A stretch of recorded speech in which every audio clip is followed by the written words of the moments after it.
James Monroe sat at a desk in his hotel room in France. Monroe had been sent to France by the President of the United States, Thomas Jefferson. Remember, France owned the city of New Orleans, which was near the place where the mighty Mississippi River flowed into the sea.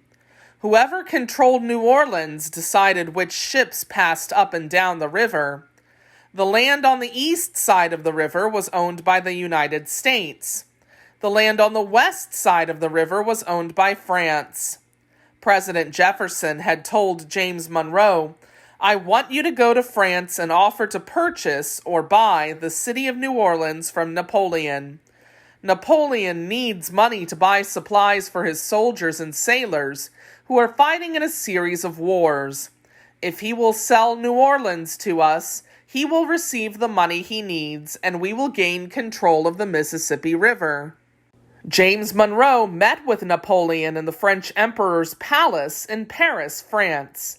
The palace was very different from the house in which President Thomas Jefferson lived in Washington, D.C. Now, as James Monroe looked back on his meetings with both President Jefferson and the French Emperor, Napoleon, Monroe thought, President Jefferson's home certainly is different from Napoleon's home. Napoleon lives in a grand palace with fine wooden floors half covered in thick carpets. The walls are bright with expensive wallpapers, and the furniture probably cost a lot of money. When Napoleon is dressed in the fanciest clothes and sits on that throne, he talks and everyone else listens because they are afraid of his power, and because they hope he will do favors for them.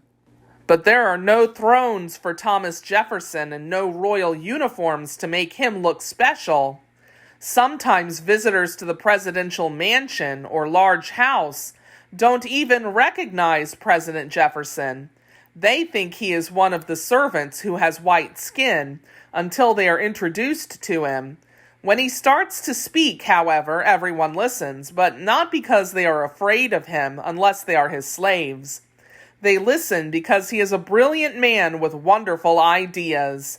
He doesn't need thrones or royal robes in order for people to realize that he is a great man.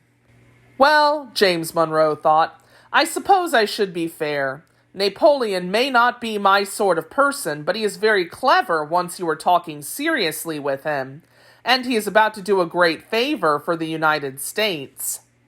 Monroe remembered his last meeting with Napoleon, during which Napoleon had told Monroe, "I have thought over your president's offer to buy the city of New Orleans. I have decided that selling New Orleans to the United States of America will not bring me as much money as I need. Instead, I will sell you New Orleans and all the lands owned by France between the Mississippi River and the Rocky Mountains, which is called the Louisiana Territory. We will sell this land to you at a fair price." Hearing this, Monroe realized with a shock, that is as much land as there is already in the entire United States of America. Overnight, we could have a nation twice as big as it is right now. Somehow, Monroe had kept himself calm enough to answer Napoleon, "Your Majesty, this is indeed a marvelous opportunity.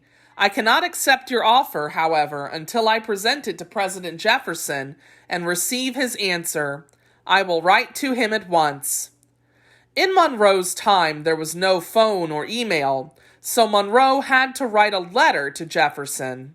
The letter would have to travel over the ocean in the same kind of ship that Monroe had traveled on when he first came to France. It would take a few weeks for Jefferson to get Monroe's letter, and even longer for Monroe to get Jefferson's answer. Now, sitting in his hotel room and remembering all this, James Monroe picked up his pen. "I need to finish my letter to President Jefferson," he thought, "and then I can send it to him by the first ship sailing across the ocean to the United States. When he reads it, the president is going to be very surprised." Just as Monroe had expected, Thomas Jefferson was amazed when he read the letter. Jefferson thought, "This is even better than I could have imagined. Not only will we be buying the city of New Orleans, but also the entire Louisiana Territory. The United States will double in size. I will write back to James Monroe at once, telling him to purchase the Louisiana Territory for the United States. He smiled. The timing could not be better.